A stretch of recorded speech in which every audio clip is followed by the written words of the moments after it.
Good evening. Welcome back to True Gunners TV. Hope you're all well. And we are back again with another match reaction to another appalling Arsenal performance. Arsenal losing 2-0 at home to Liverpool in the Carabao Cup Semi-Final. And look, I know the match reaction's coming a little bit late, guys, but I have been dealing with bellends on Twitter all fucking day. So here it is. Anybody who's tuning in who wants my explanation on what I said on the football terrace yesterday, it's coming. It's coming. But first of all, Stephen, welcome. I'm intrigued. I'm intrigued what you said. I'm gonna have to look back and find out at some point. But yeah, I'm good, man. It? I ain't seen it, mate. I was absolutely knackered after that game. Like before the game, I have my infusion every Thursday, and then sometimes I come back and I'm absolutely exhausted. So I didn't. I slept right through the game, so I didn't do my watch along. So yeah, so I've only seen the highlights. Really, extended highlights are from the game. So I've got a gist of how the game went. But yeah, I haven't really seen any responses from anyone really, so I haven't seen it yet. But okay, so you sort of caught up on the highlights then. So let's just go through the game. So first 15 minutes, Arsenal started very well, very well. Come out the blocks pretty well. Liverpool struggling to sort of cope. Looked a bit flustered in the first 15 minutes. And then after that, mate, they just took over. Midfield, especially, was atrocious. So easy for Fabinho, so easy for Henderson to control that midfield. And look, I ain't going to put too much blame on Sambi Lokonga because at the end of the day, he's a young kid. He shouldn't be playing this many games for Arsenal. He was signed to be eased in. It's not just that, Brandon. I looked at the formation we played. He played him on his own. That's like a lamb to the slaughter. That is. Yeah, well, it's disgraceful. He kind of was on his own. I mean, Odegaard sort of took up that position when we was defending, but when we was, on the attack, Odegaard would push forward. Do you know what I mean? So, yeah, it was kind of like that. Diogo Jota, by the way, I'm sorry, but this guy has scored 7 in 7 against Arsenal, and he is a baller. He is a baller. Let's not get it twisted. So big up to Diogo Jota for Liverpool. And look, on the balance of play, they fully deserve to go through and take nothing away from them.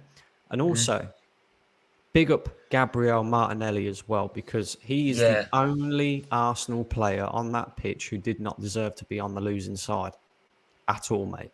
Yeah, I saw that, definitely.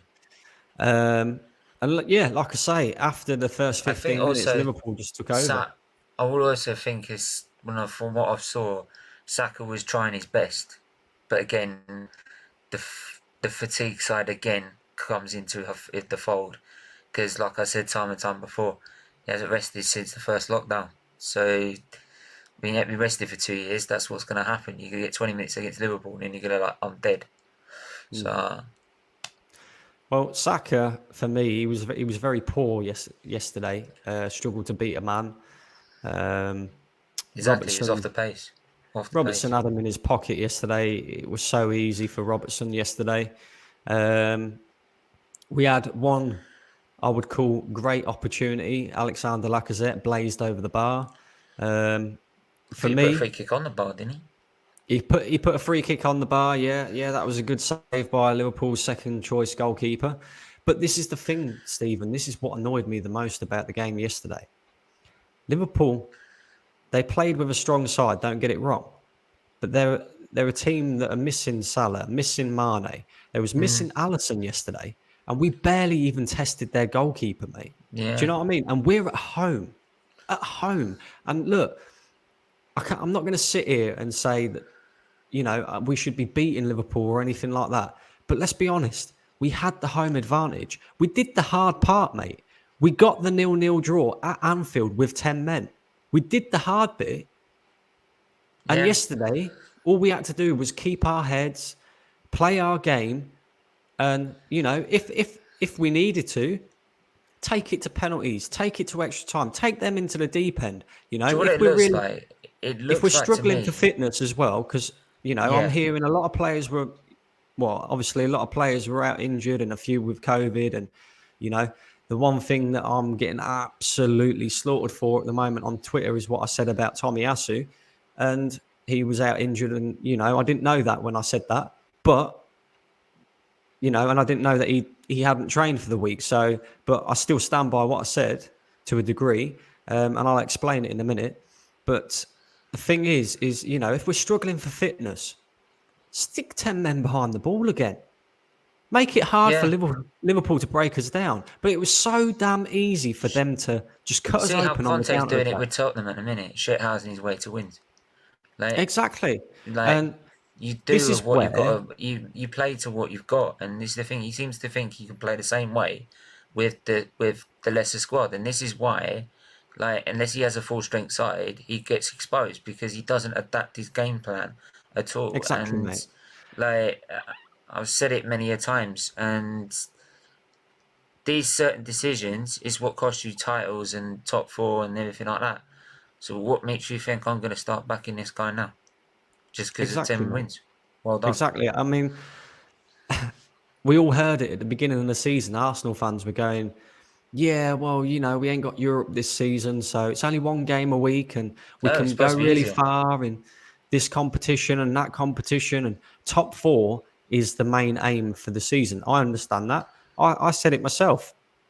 Arsenal have to get top four this season after finishing eighth 2 seasons previous with Yeah. Mikel Arteta.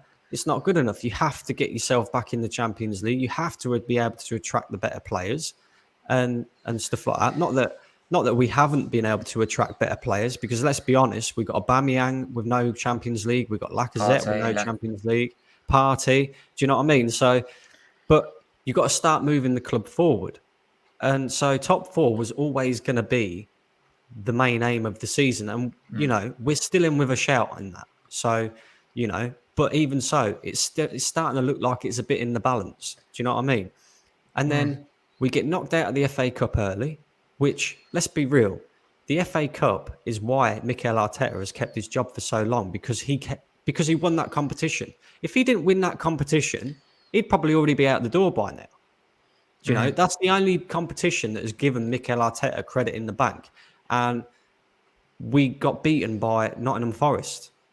Like, so then ultimately, this fixture against Liverpool becomes very important. And look, take nothing away from the team that played against them at Anfield. I was very, very impressed by the way that we just what it shut looked like. Liverpool It down. looked like we were playing worse with 11 men to when we were playing with 10 men in the We last game. was, we was, mate. A lot of them players And not, it's did got to not give turn Arteta up credit. yesterday. It takes a lot to do that. Hmm? You've got to give him Yeah, it credit. It does. takes a lot for do that. But a lot of them players didn't turn up yesterday. And look, Tomiyasu is not the only player that I have my issues with. Aaron Ramsdale has been exceptional for Arsenal this season. Nobody can take that away from him. Nobody, right? But one thing I have noticed from that guy in recent weeks, he flaps, and he has started flapping a lot, and Oh, God. especially from crosses. And then he gets himself caught into no man's land, and it causes a problem. It gives the It's strange opposition because he team wasn't more doing that confidence. before at the start. It's strange. And then you got Ben White yesterday.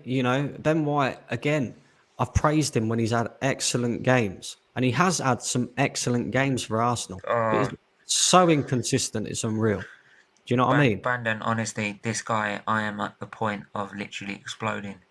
We paid 50 million for him. I wouldn't have paid 50p. This guy, I even said it just now, just earlier. I could be strapped up to my hospital bed after liver surgery with tons of lines hanging out, and I could still defend better than this guy.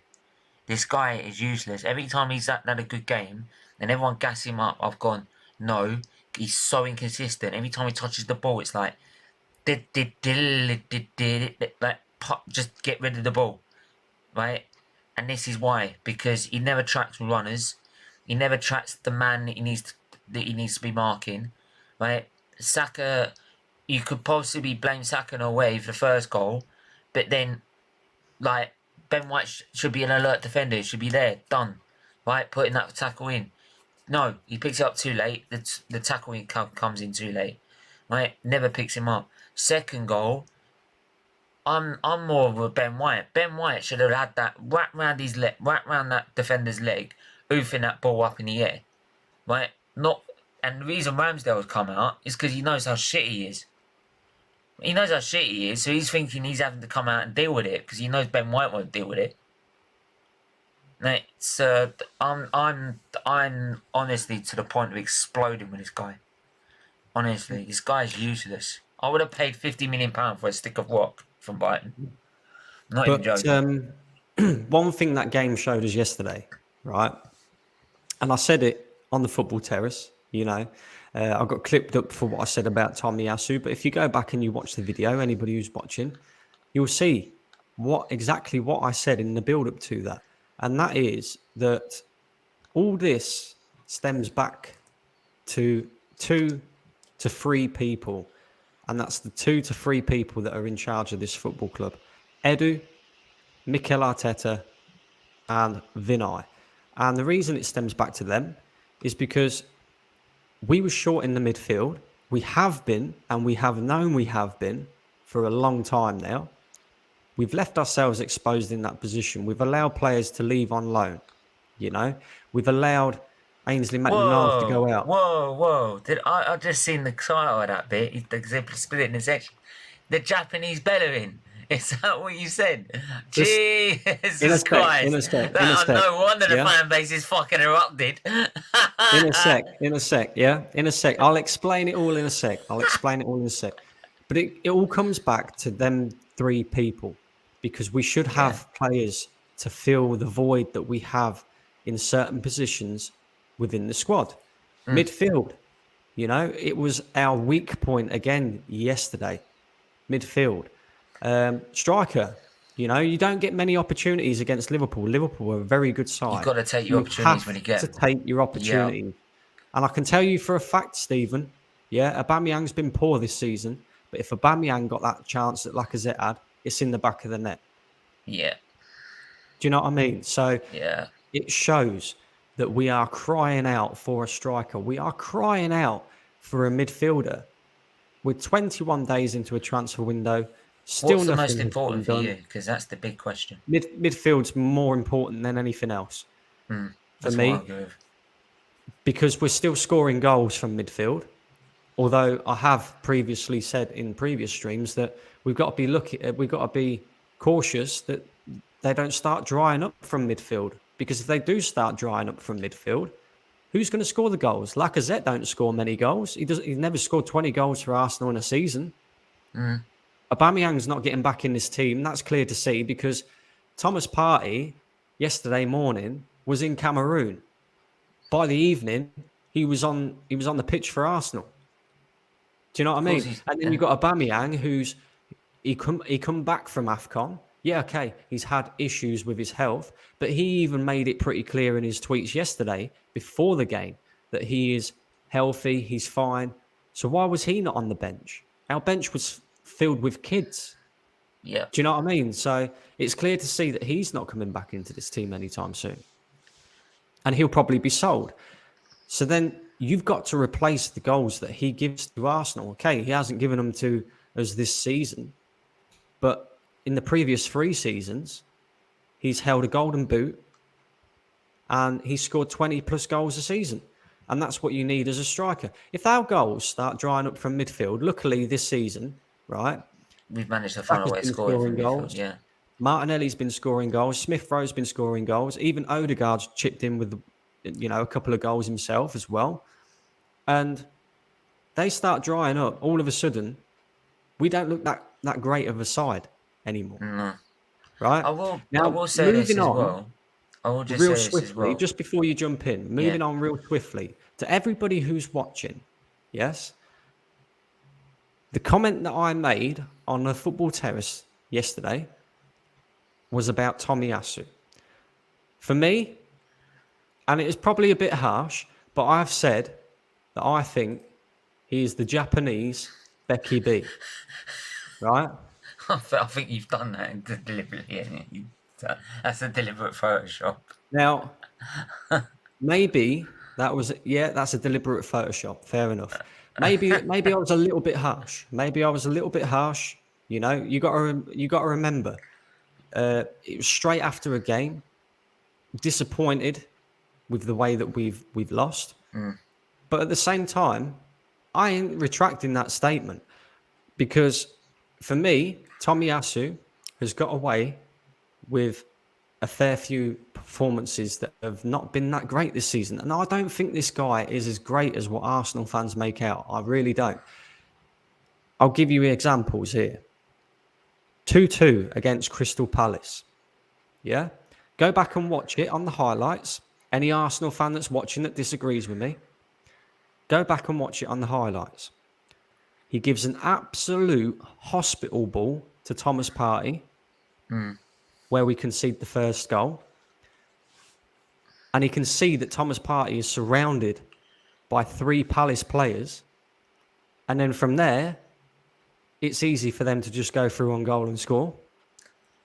And then he was absolutely nowhere to be seen when they are breaking down his side of the pitch on the second goal.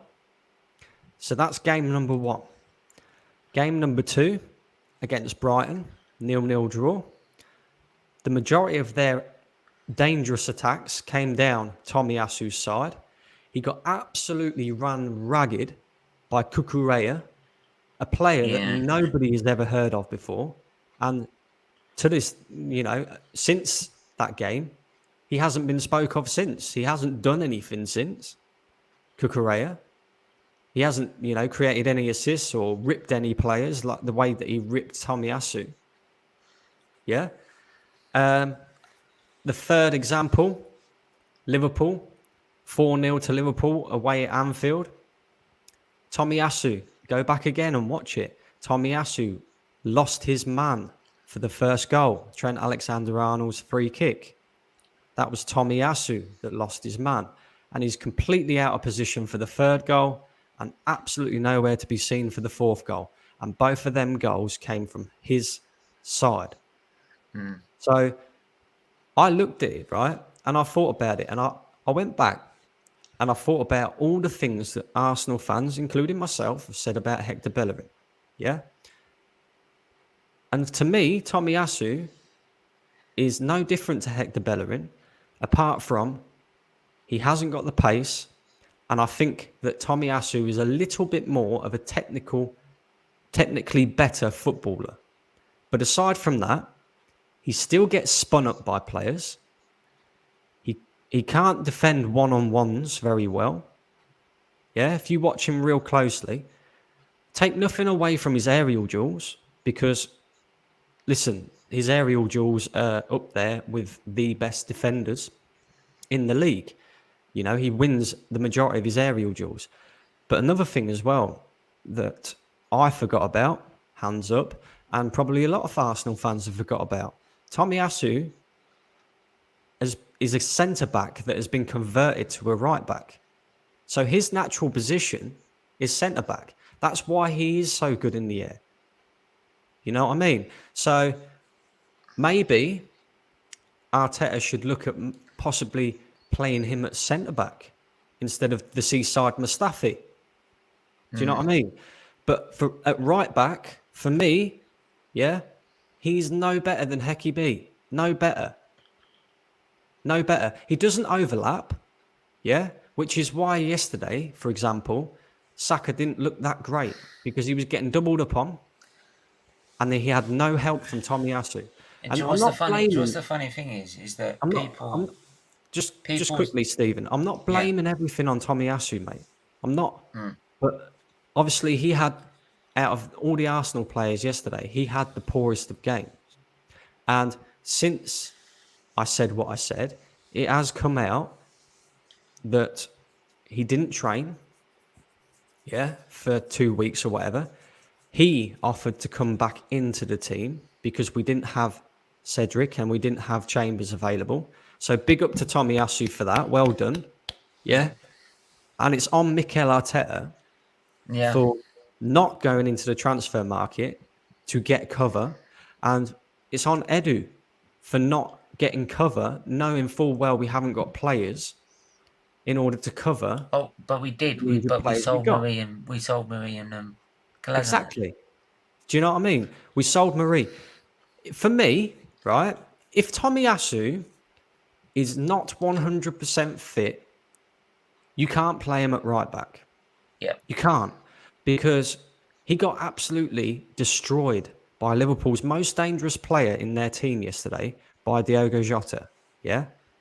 Absolutely destroyed. So, for me, if he's not 100% fit, why don't you play Ben White at right back and then play Tomiyasu at centre back? Because surely... Or play Holding in centre back. Or that. Do you know what I mean? Like, you have got options. There wasn't, any real need to risk Tomiyasu yesterday and risk him having a poor performance the way that he did. And, I'm not saying that I think Tomiyasu's a bad player. And like I said, maybe comparing him to Heki B is a little bit, well, Arsenal, let's just put it this way, mate. I went viral on Twitter, and I've received nothing but abuse all day. And, it's just my opinion. I'm just saying that I don't think he is as great as what the majority of the Arsenal fan base think he is. And I think that give it a year, maybe a year and a half, they will be saying exactly the same thing. He's not as great as we thought. I genuinely think that. Yeah. What's your opinion on it? I hear what you're saying. I think with the Brian example, I think is... I don't like using it as an excuse, but it's like his first introduction to what the Premier is going to be like. Like, horrible day, away from home, a side that's completely... a 12th man that's completely against you. It was always going to be sort of a tough introduction after what looked like to be an easy 3 games. Because let's be honest, we had Norwich Burnley and then we had played the Spurs who didn't really do anything. Liverpool one, yeah, he was not great, to be honest. I will say that in his defence, majority of his performances have been good, and the thing I've liked about him is that he's not been all about going forward. He's mainly focused about being defensive, which is something that we miss in sort of Cedric, for example, and hence why our right hand side was always being exposed. But there are certain games he needs to develop, like with every player. He needs to develop certain areas of the game. But the main thing I put with that is the fact he hasn't trained for 2 weeks, which is probably why I didn't say anything about it at the time. Like, if you're trying to put a player in who hasn't trained for 2 weeks, like, then what the fuck are you doing as a manager? Like, you shouldn't be doing that at all. I've always said it, like, if a player's not fit or trained, don't play him. Simple. It just causes trouble, especially when you're playing one of the most deadliest teams in the English game, right? And yet he decides to play him at right back and let him get roasted. So, like, as much as Tomiyasu can be partly to blame, a lot of it comes down to Arteta. But, like, if you throw that opinion to the Arsenal fan base, majority will start blaming Tomiyasu, not Arteta, because Arteta gets away with goddamn murder. So, so it depends how you want to spin it. Yeah, I suppose. I agree with you to a certain degree. I mean, if I'm being honest, yeah, maybe I was a bit harsh. But as I said, I think in a year's time, Arsenal fans will come to realise that he's not as great as what people think. And this is the problem with our fan base. We gas up so many players, and then when they turn out to be, not what we thought, He it's looked like this like talent for doing Vlahovic. it. It's like this Vlahovic, for example. And yeah, I'd like to have Vlahovic with his goal record as it stands, right? But if you ask them, do you think he's a? You do know most strikers don't adapt to the Premier League and they flop, right? So what makes you think he's going to do it, right? And they're like, oh yeah, but I watch some clips on YouTube. No, have you actually watched the fucking game? No. So how do you know he's not going to flop then? It's the same with like Andre Silva, for example. Like he's all right. He's probably in a more league that's more like the Premier League. Bundesliga is a bit more physical. It's a bit more powerful. It's a bit more faster. But that doesn't guarantee you're going to completely adapt to the Premier League. Though then our last striker we did buy from the Bundesliga did adapt until last season, but I think that's mainly because of Arteta's setup. But yeah, so it's always with the fan base. It's always about the next thing coming at Arsenal that they want to gas up, and then they defend it until they either got to blame Arteta or blame the player, and then that's where they completely turn on the player. It's like with like Pepe. You mentioned about Pepe, like Tomiyasu not overlapping, and Saka ended up struggling because of that. And that's happened at every game that they've played together. Right, Saka's always been struggling on that side compared to Smith Rowe with Tierney, who then, because Tierney overlaps and does the offensive job. Right, and if you put Pepe on the left side, he's brilliant. If you put him on the right side, he's absolutely useless for Tommy. Right, but Arsenal fans say he's got no football IQ, he's got no frigging credibility whatsoever. Because Tomiyasu's Arteta's signing, so they can't blame it on him. Right, so they've got to blame it on Pepe. But when it comes to Saka, they don't know why. But it's simple. You ain't got an overlapping runner. Two against one defender is always going to help. Right, it's always going to create space for the likes of Pepe or Saka, whoever you got on the right wing, to create chances. And if you don't do that, you're just leaving. Like, what's Saka going to do against Robertson? Especially a Saka that's probably out of form, because he's totally fatigued after every 30 minutes of a game because he's never been rested. Of course he's going to get exposed, and of course he's never going to do anything against Robertson. Robertson's going to be like, yeah, you're all right. Right? And the funny thing is that it's kind of like, and it just brings us back to sort of a picture that summed up the whole freaking tie, which is Ben White deciding to laugh at Minamino's miss, right? Only for then Liverpool to go and laugh in his face straight back. Yeah. Try laughing at the end of the game when we're through, mate. Like, yeah. But then again, this is a guy who doesn't want to look at his own game to improve because he doesn't want football. He doesn't look at other players to see where he can improve. Right? Which I've always said, if he doesn't want to do that and he doesn't want to improve, fuck off. Basically. Get lost. Because we need players that, yes, are young, but adapt to the Premier League.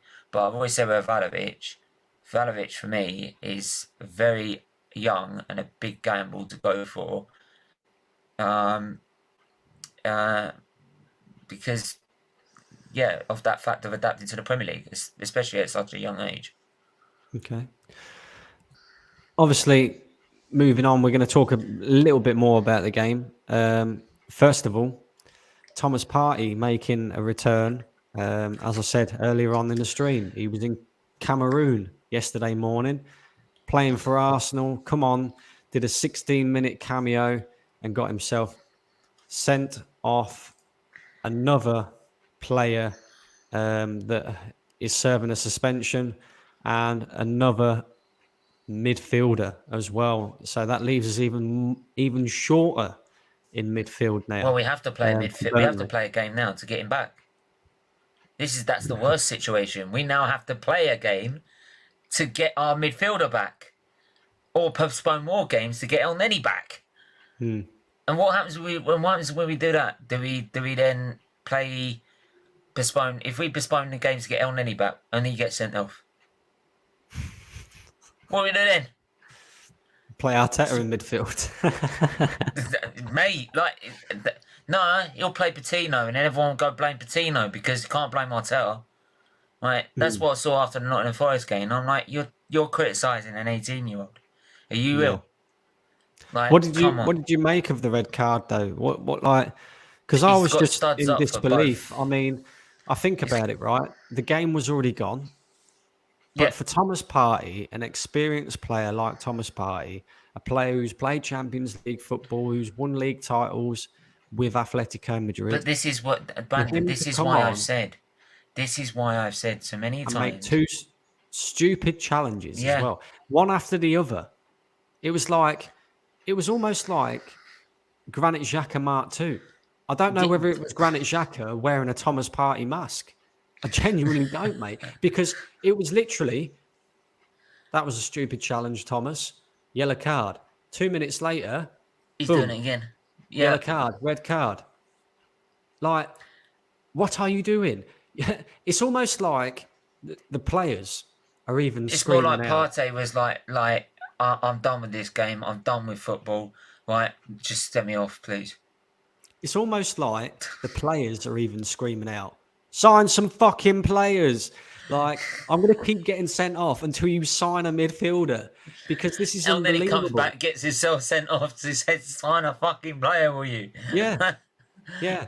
But I don't look, a lot of people are getting on at Thomas Partey about that as well.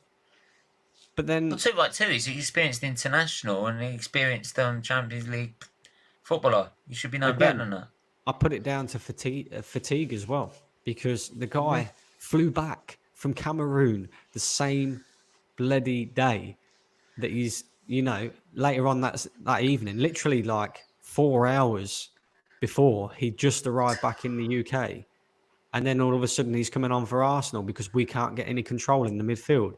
And the reason we can't get any control in the midfield is because our only recognised midfielder in that position was Sambi Lokonga. And Arteta and Edu should have already addressed this. But Arsenal fans Yep. won't say that because once again, like you said, that means criticising Arteta. Yeah, all I do, or any one of them. Right? We were all told that in December the process is banged because we beat Norwich 5-0 or something like that. Yeah. What? Well, it ain't banged in 2022 yet. We ain't won a game. Yeah. Yeah. Right, it's 21 days Exactly. into 2022. We ain't won a game yet. How many games we played? Well, probably one because we've had them all postponed. Because this is the fake thing. We can sell our players and then sit there and say we got none. Like, it makes you wonder. Like, surely at the FA you must be sitting there thinking, how are they going to sell players if if they haven't got any? Like, so Arteta's probably lucky that they've got an FA that's soft as shit.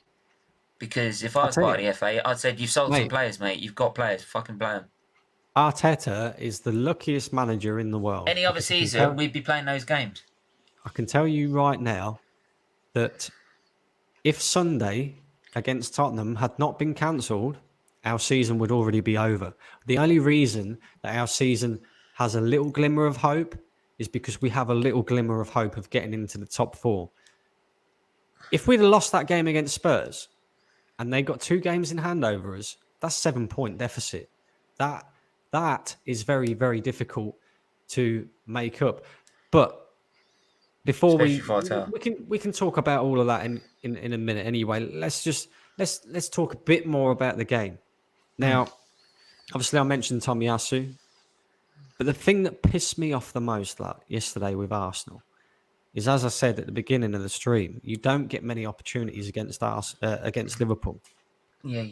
And there was times yesterday where we got our players into a decent position in the final third. There was one moment in particular.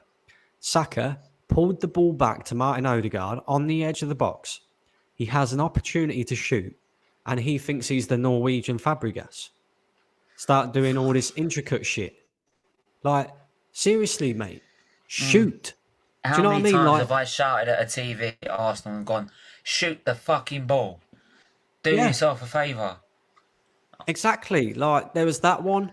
There was one as well where we was going clean through with a 3-on-1 and Smith Rowe, under hit his pass. You know that term, walk it in the net?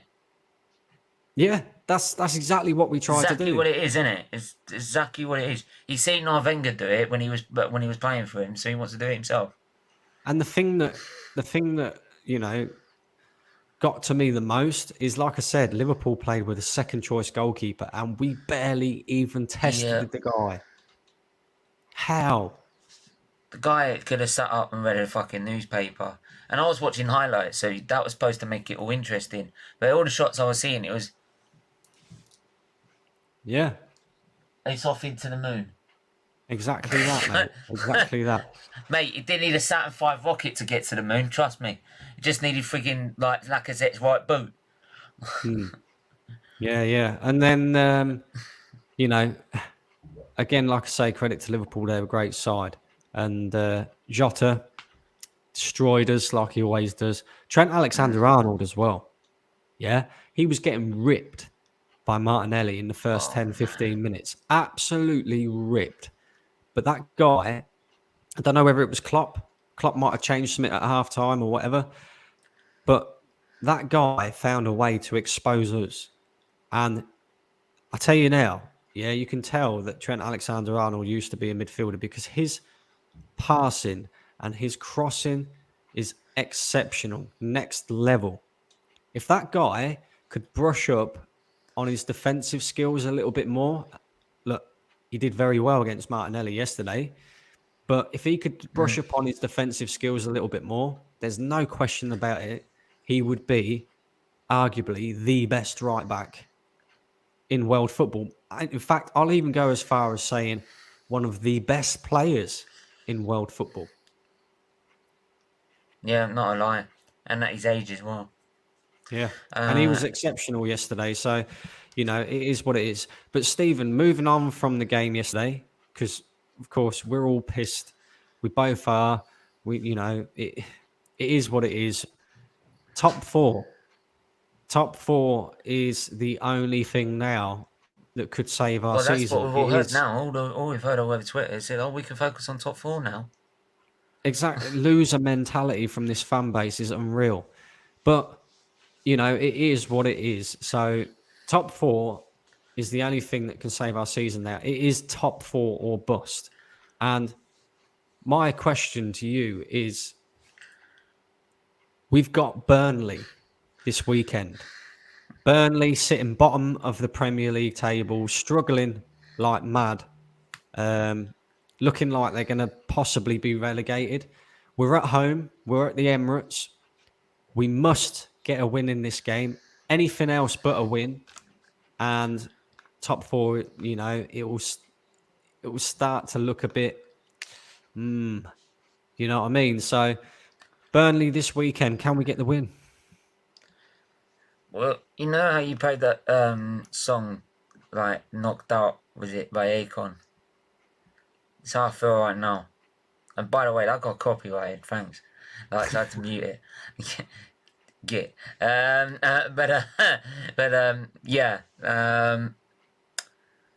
Mate, we're going to get knocked out of this if we're not careful. I'm not even joking. Like, Burnley, as much as they've been writing off games, like, there's still a bout in there in the relegation battle, so they've got something to fight for still. And like I've said, this manager knows no bounds in his arrogance, playing the same way with a side that can't play that way. So for me, if he keeps playing the way he's playing, we could get exposed against any team. I'm not even lying. So, because the squad's not good enough to be able to play that way unless we have our 4-11. And this is why he gets exposed as a manager that can only play with the best squad, because he's got no other way of playing. And you see the difference with Conte, for example.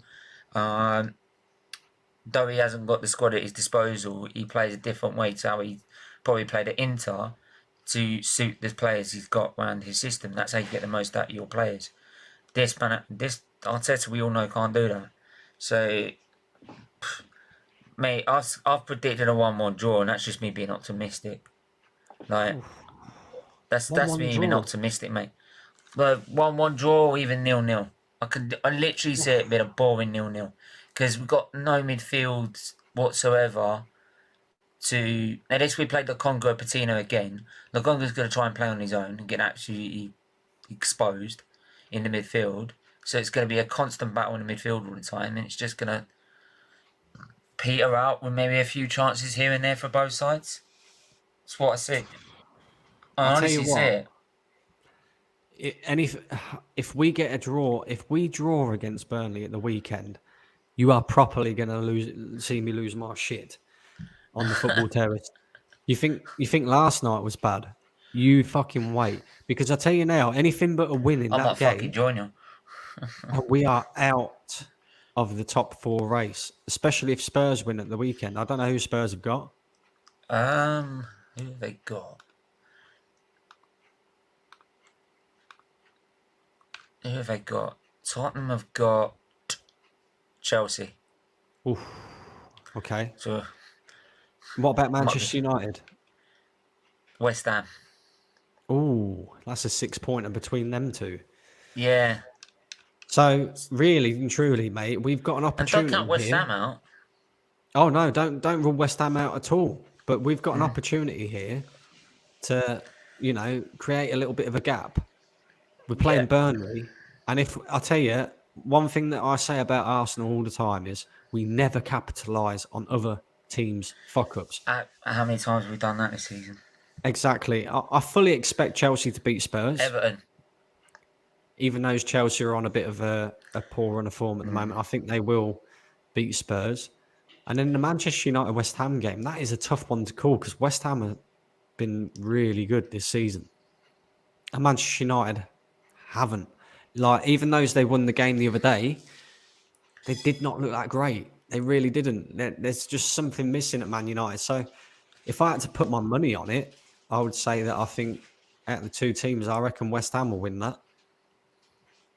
So then it becomes interesting because you would have to say we've got a better squad of players than West Ham. And you could probably argue that we've got a better squad than Tottenham as well because... But who gets the best out of their squads? Yeah. So having a good squad, but who gets the best out of it? Yeah, exactly. So, Tottenham have got a world-class manager. We've got fucking Pep's bitch. Do you know what I mean? Like, you got the world's best cone boy. Yeah, world's best cone man. Best looking Spaniard, right? Oh dear. And then the final question I'm going to ask you as well. Trust me, I never thought it would be I never thought getting a manager would be part of a beauty contest. Yeah, but we've got the best looking defence as well, mate. Oh, don't even go there, will you? Mate. The final question I wanted to ask you as well is, obviously, we're not there after getting knocked out yesterday, but who wins? Who wins the Carabao Cup final for you? Who wins out of Liverpool and Chelsea? If Liverpool get their side back, which they should do by then, I see Liverpool doing it, to be honest, because I don't know, just Chelsea, for me, they've been going up, they've both drawn their games in the Premier League, so I think, and they both scored a fair amount of goals in them, so I'd expect goals in it, right? But then it can be one of those cagey finals. But I don't know, I just feel Liverpool have got that edge over this Chelsea side. Chelsea are so inconsistent right now. Even to the point that they're getting sucked into the top 4 race. So the way they're going, and that's not even a joke. They are getting sucked into it. If I actually read up the table again, like they're 44 points to West Ham's 37. So and West Ham have got a game in hand. Tottenham have got 3 games in hand on them. So that would be 39, 42, 45. So yeah, so they're technically in a we've got 3 games in hand on them, which will put us up to 44 level on points if we won all 3. Yeah, so they're getting sucked into it. the top 4 race. They're being sucked into it if they're not careful. But that's only if we Do you know what? capitalise. I'm going against the grain with this one. I think Chelsea will win the final. And there's a reason why I say that. They won the Champions League last season. Mm-hmm. So they already know what it is to win a final. I also think as well that they've got 3 domestic cup finals in the last 3 or 4 years. We've beat them twice in the FA Cup. And I just think, I don't know. I just think Chelsea are going to do it. I don't know why, but I just do. I think Chelsea will win the Carabao Cup. Okay. Yeah, I hear that. It's a tough game to call, isn't it? It is tough to call. And I mean, Tuchel masterminded the Champions League win, 'cause everyone said it was Man City's to lose. So, like, and to be fair, most people didn't think Chelsea would get that far, to be honest. Like, apart from Chelsea fans. So 100%. So yeah, he can mastermind that sort of result, but so I'm not totally doubting Tuchel's talents. I just feel that the way Klopp and Liverpool have been playing, despite having half a squad, I just feel they have that edge over them, if they especially have their full strength squad back. Okay. Right, before we go, guys, I'm going to get into a few of your comments. Let's go. Kieran Randalls, big up yourself. He says, terrible performance. I am Arteta out. Big up. Arteta out. Get this fraud out. I am a new subscriber. Big up yourself, Kieran. Thank you for subscribing. Make sure you go over to Stephen's channel as well and subscribe. S. Featley TV. Static. Hey, Brandon and Stephen. Big up yourself, Static. If there's any F1 fans in the building, what I might do is if I give you the link in the private chat, they can go sub to the new channel for the F1 content if there's any F1 fans in the building. There you go. Any F1 fans?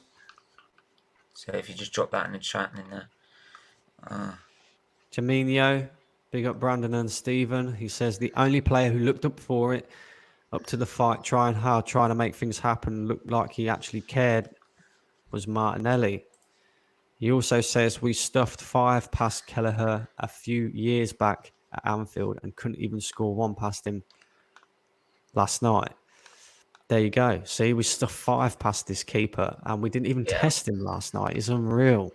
Absolutely unreal. We have Sentiment.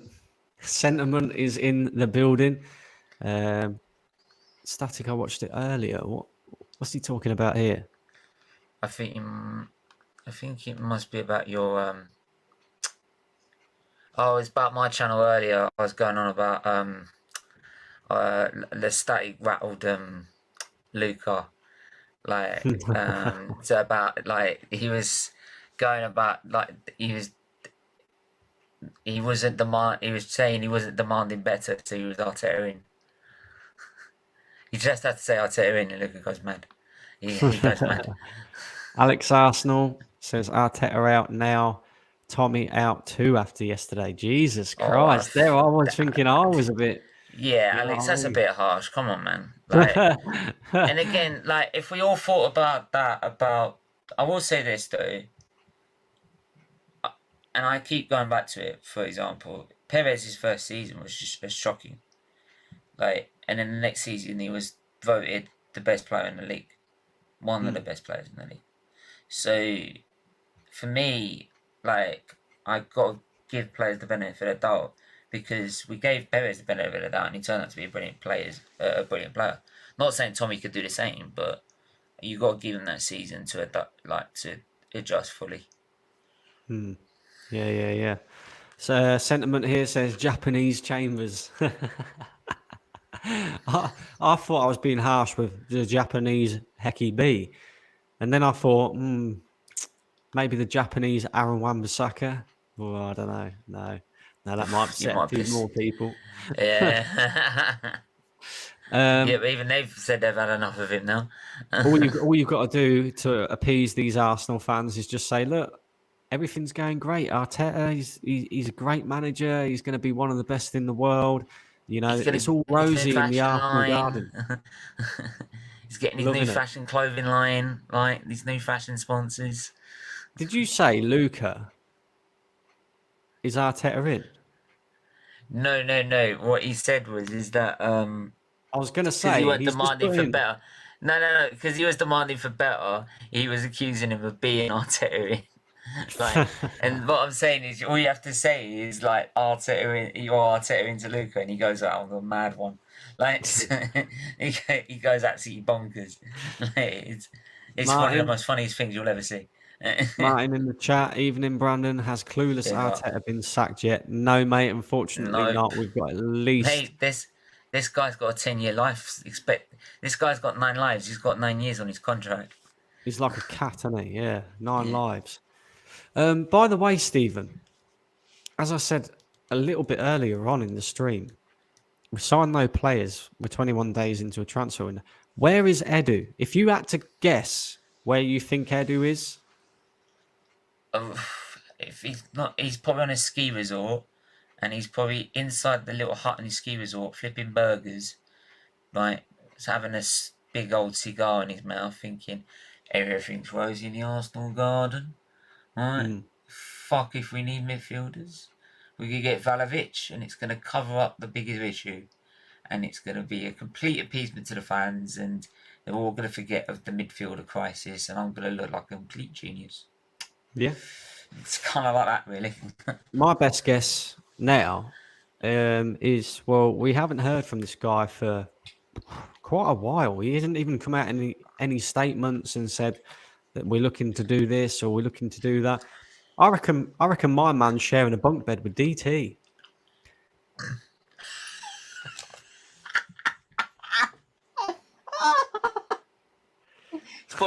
He's probably ragging boning him. I didn't want to mention that, but now you did. I do. I reckon he's sharing a bunk with DT. You know, For crimes against Arsenal Football Club. Yeah, well, he needs to. Fucking, he should be because of the crimes. DT sitting there said, "What you?" You say, Eddie's saying to him, "What are you in for? Like domestic abuse? What are you in for? Signing the wrong players."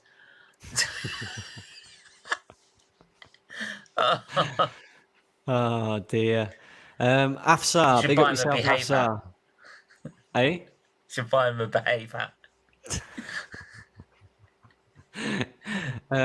Afsar, big up yourself, Afsar. He says Arteta is a bully boy for sure. Absolutely, I just want to show you this. I reckon I got sent this video the other day, right? Oh god! And I reckon it is Edu. I reckon it's Edu in prison. You know. Oh Jesus Christ! I'll show you, mate. I'll show you. Anybody who hasn't seen this video, it's hilarious. Do me a favour, send it to me after. For fuck's sake. I might tweet out. Hang on.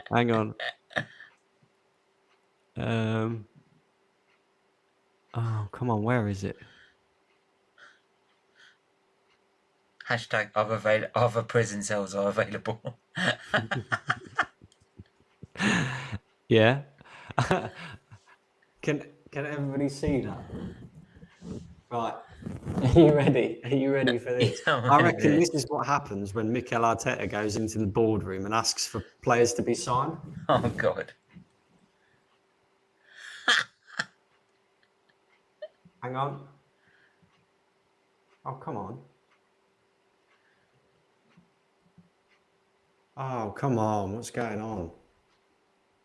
No. Not the technology fucking up again. It's not working. What's going on? Arteta's hacked your Wi-Fi. Arteta must have hacked my Wi-Fi, yeah. He must have hacked your video, mate. Fuck him. He's going to expose me. Hang on. I think we got it. Oh, God. Here we go. No, we haven't. Why isn't it working? What's going on?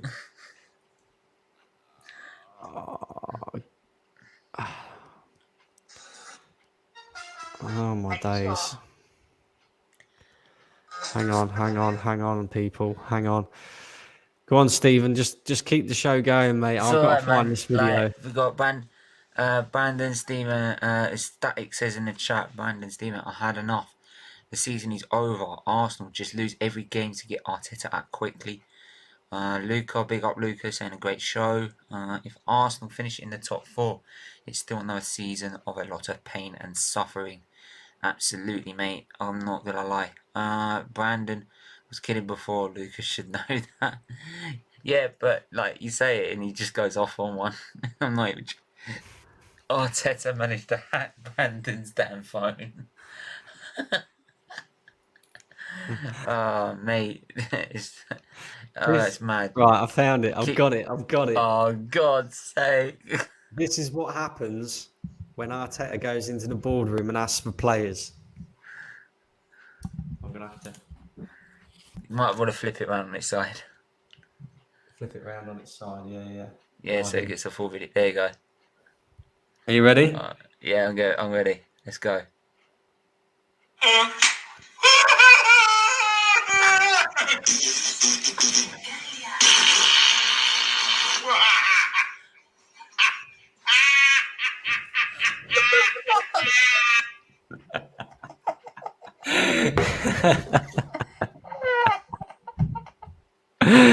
Oh dear, Eddie's just sat there like that, mate.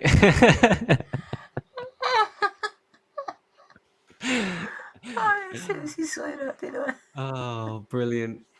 Anyway, guys, listen, thanks for everybody for tuning in. Anybody who hasn't subscribed to my channel yet, True Gunners TV. You got it, because it's fucking hilarious. Make sure you go ahead and do that. Make sure you're slapping up the likes as well, guys. And, you find a copyright later from Arsenal Football Club. From Arteta's YouTube account. Anybody who hasn't gone over and subscribed to Stephen's channel, make sure you go and do that as well. Sfeatley TV. He's also got another channel. If you're an F1 fan, make sure you go over there and subscribe. I will put the link in the description.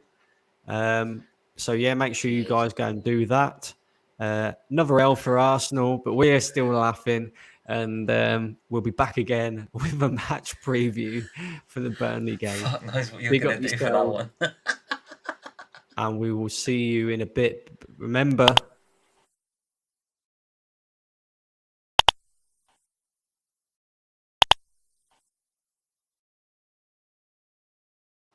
make sure you subscribe. Peace. We're out, guys. Arteta out. Arteta